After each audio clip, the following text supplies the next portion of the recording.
Hello friends, कैसे हो आप लोग। तो आज मैं आपके लिए वन ऑफ द बेस्ट या one of the most required topic लेके आया हूं। वो है बैड डेट्स के ऊपर। अगर आप लोगों ने आईटीओ का या आईटीआई एग्जाम आप लोगों ने देखा होगा, खास करके आईटीओ के पेपर में, तो आप देखिएगा बैड डेट्स के बारे में ना केवल क्वेश्चन पूछा गया है, बल्कि हमारे डिपार्टमेंट के डे टू डे में जो डिस्कशन होता है उससे रिलेटेड भी क्वेश्चन पूछा गया है।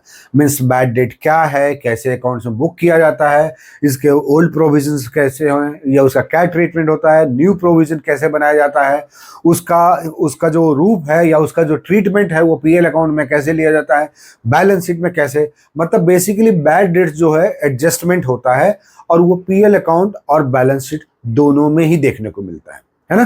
तो पीएल अकाउंट क्या होता है, बैलेंस शीट क्या होता है, ये मैं आपके साथ डिस्कस करने वाला नहीं हूं, क्योंकि ये सब आपको आना चाहिए। अगर इसकी जरूरत है कि पीएल अकाउंट कैसे बनता है या बैलेंस शीट कैसे बनता है, तो इसके लिए भी आप चाहें तो आप हमें कमेंट करके बता सकते हैं, ताकि हम एक प्रॉपर कोर्स के तौर पे या प्रॉपर वीडियो के तौर पे हम कन्वर्ट करके आपके लिए बना सकते हैं।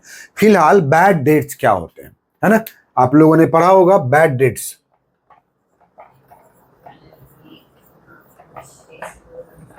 बैड डेट्स क्या है? बैड मतलब बुरा, डेट मतलब कर्जा। जो कर्जा डूब गया, आपका पैसा अगर मैंने लिया है और मैं आपको रिटर्न नहीं किया और डिसाइड कर लिया या आप भी कन्विंस्ड हो गए कि मैं आपका पैसा लौटाने वाला नहीं हूं, इट मीन्स वो आपके लिए बैड डेट्स हो गया। और मैं आपका पैसा लौटा नहीं पा रहा हूं बिकॉज ऑफ इंसॉल्वेंसी और because of any reason, right, because of incapacity. इसका मतलब वो मेरे लिए बैड डेट नहीं है, बल्कि वो मेरे लिए डेफिशिएंसी है। हम एक क्वेश्चंस भी सॉल्व किए थे बैड डेट्स और डेफिशिएंसी टर्मिनोलॉजी के ऊपर, कि किस तरह से बैड डेट्स को कौन ट्रीट करता है अकाउंट में, कैसे करता है, और डेफिशिएंसी कौन ट्रीट करेगा। एनीवे, बैड डेट्स मतलब डूबा हुआ पैसा, सिंक, जो कि डूब के नहीं आया। अब यहाँ पे दो परिस्थिति हो सकती है। एक बैड डेट्स जो आपने पीएल अकाउंट में चार्ज किया, जो कि आपको बैड डेट्स अलाउ हो जाएंगे। और दूसरा जो बैड डेट्स कई बार होता है इन फ्यूचर में रिकवर हो जाता है, मतलब पास का बैड डेट्स रिकवर भी होता है। तो बैड डेट्स जब पीएल अकाउंट में डायरेक्टली डेबिट होता है, चार्ज हो रहा है डेबिट में, तो उसी तरह से बैड डेट जब रिकवर होता है तो डायरेक्टली पीएल अकाउंट में क्रेडिट साइड में जाता है।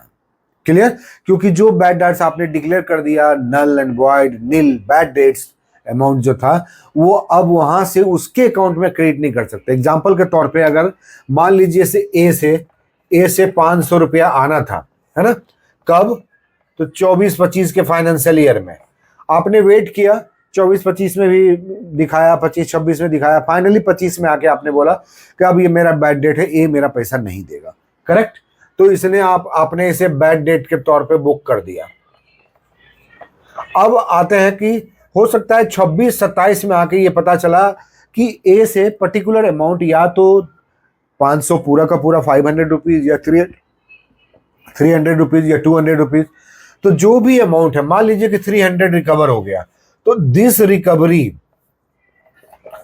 Recovery will be directly to the credit to PL account. ध्यान रखिएगा, डायरेक्टली क्रेडिट होगा, क्योंकि जिस तरह से बैड डेट्स को हम डायरेक्टली डेबिट कर रहे थे, उसी तरह से जो रिकवरी हुआ हमारा, उसे डायरेक्टली क्रेडिट करेंगे। ना कि हम ये बोलेंगे कि अब ए से हमारा 300 रुपया कवर हो गया तो 200 रुपया हमारा बैड डेट्स रहा। नहीं, ऐसा नहीं होगा, क्योंकि बैड डेट्स आप ऑलरेडी चार्ज कर चुके हैं पीएल अकाउंट में पर्टिकुलर फाइनेंशियल ईयर 25-26 में। इसलिए 26-27 में जो आएगा वो आपका बैड डेट रिकवरी के तौर पे चार्ज होगा। चार्ज मीन्स की क्रेडिट होगा। ओके, चलिए अब हम देखते हैं कि बैड डेट्स को समझ चुके हैं कि बैड डेट्स क्या होता है। अब बैड डेट्स जो होता है, बैड डेट्स को बुक कैसे करते हैं हम हमारे अकाउंटिंग सिस्टम में, क्योंकि बैड डेट से रिलेटेड क्वेश्चन पूछा जाता है। तो पहली बात, बैड डेट क्या है भाई? लॉस है। और लॉस को हम किस अकाउंट से रिप्रेजेंट करते हैं? नॉमिनल अकाउंट से।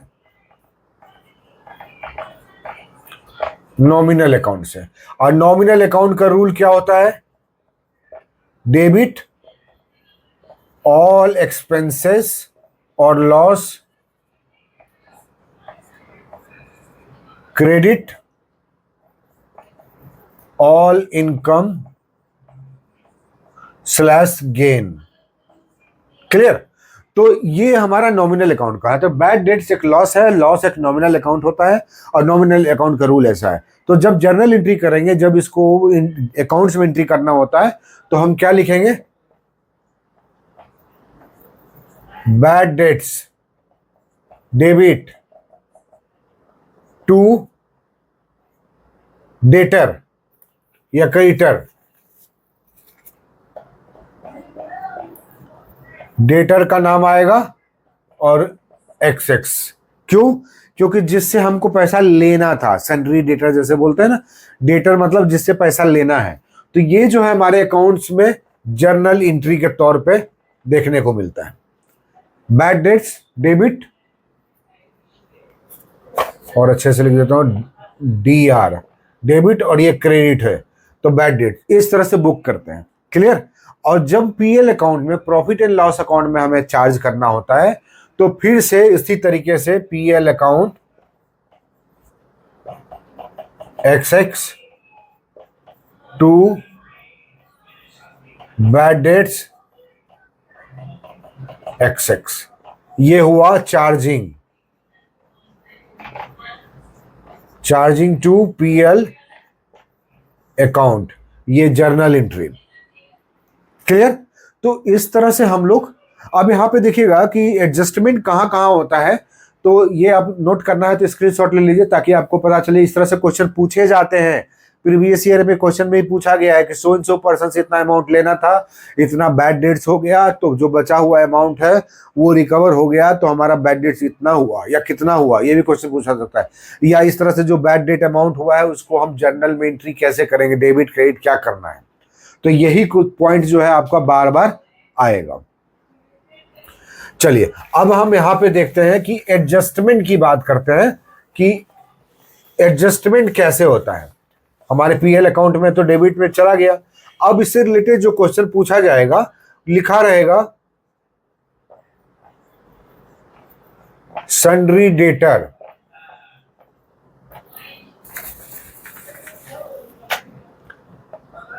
₹1,00,000 का, ठीक है, बैड डेट्स 10,000 का।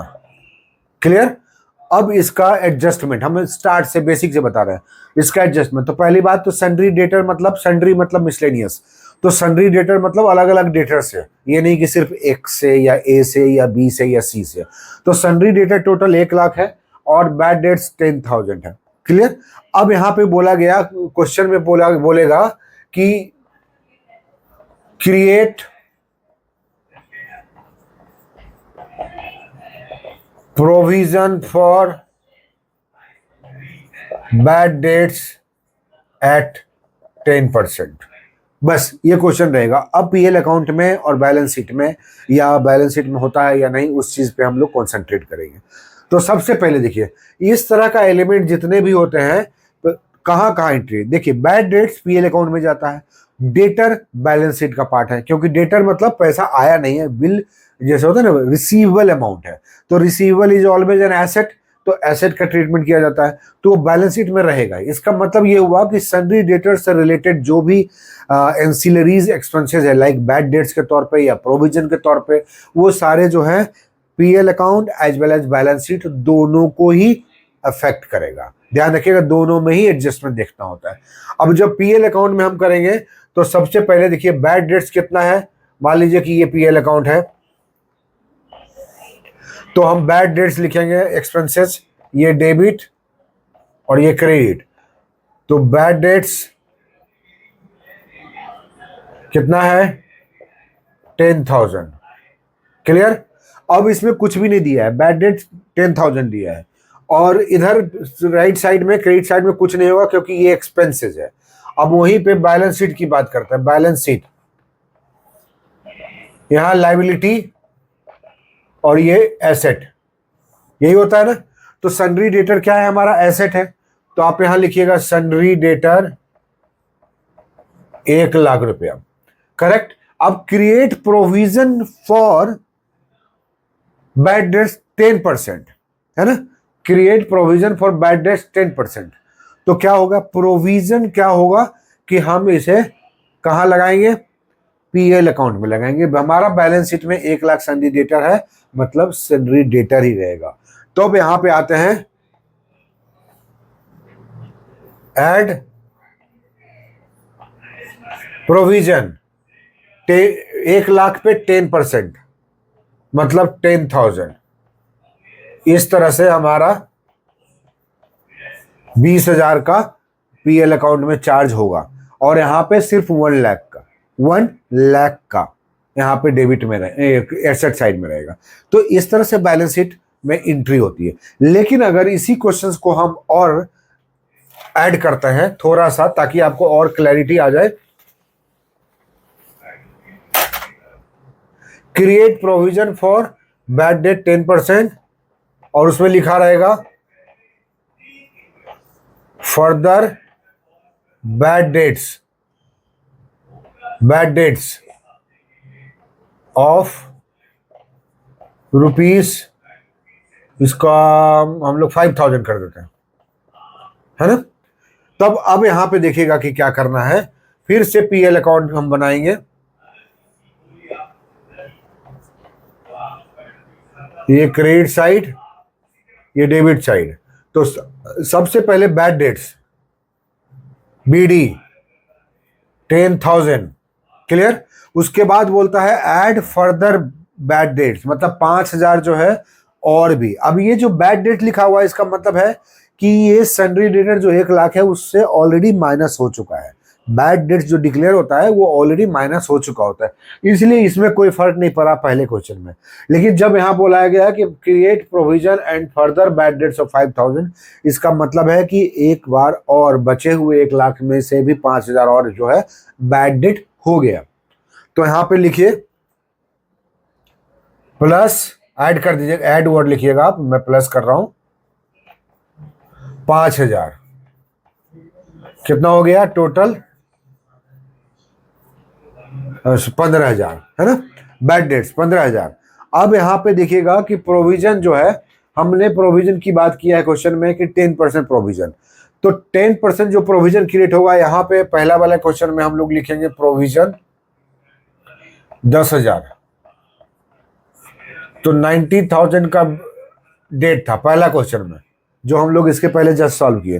लेकिन अब इसमें जो फर्दर बैड डेट्स की बात आ रही है, बैड डेट्स की बात आ रही है, तो हम क्या करेंगे, सबसे पहले 90,000 जो था ना हम लोगों का, अभी 1 लाख है, तो 1 लाख में माइनस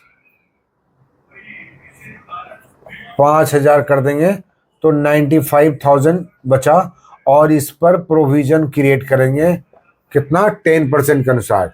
तो प्रोविजन है 9,500, और यहां पे आप जो है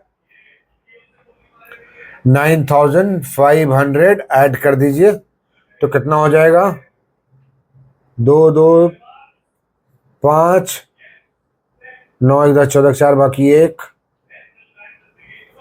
24,500। इस तरह से आपके पीएल अकाउंट में देखने को मिलेगा। अब यहाँ पे कंफ्यूजन मत रखिएगा, क्योंकि ये क्वेश्चन पुराना है। इस क्वेश्चन को सॉल्व कीजिए इस ढंग से कि सन्ड्री डेटर 1 लाख है, बैड डेट 10,000 है, create provision of bad debt 10,000 और फर्दर बैड डेट 5,000। तो जो प्रोविजन क्रिएट करते हैं हम सन्ड्री डेटर्स पे क्रिएट करते हैं। किस पे, सन्ड्री डेटर हमारा कितना है 1 लाख, उस पे 10%। लेकिन क्या बोला है कि फर्दर बैड डेट्स, मतलब 1 लाख पे 5,000 माइनस करेंगे, और यहाँ पर माइनस किया तो बचा 95,000, उस पर हम प्रोविजन क्रिएट कर रहे हैं 10%, सो 9,500 का प्रोविजन क्रिएट हुआ। और वही चीज जो है बैड डेट्स 10,000 फिर 5,000, अब यहाँ पे 15,000 हो गया, और प्रोविजन जो क्रिएट किए हैं 24,500। तो ये आपके पीएल अकाउंट में इस तरह से ये बुक होगा। क्लियर। तो इतना ही आज के लिए। फिर बैड डेट्स पर एक और लेसन हम लोग क्रिएट करेंगे, जिससे कि आपका और क्लैरिटी होगा with proper example already asked previous year के क्वेश्चन को आप लोग देखिएगा जरूर, है ना।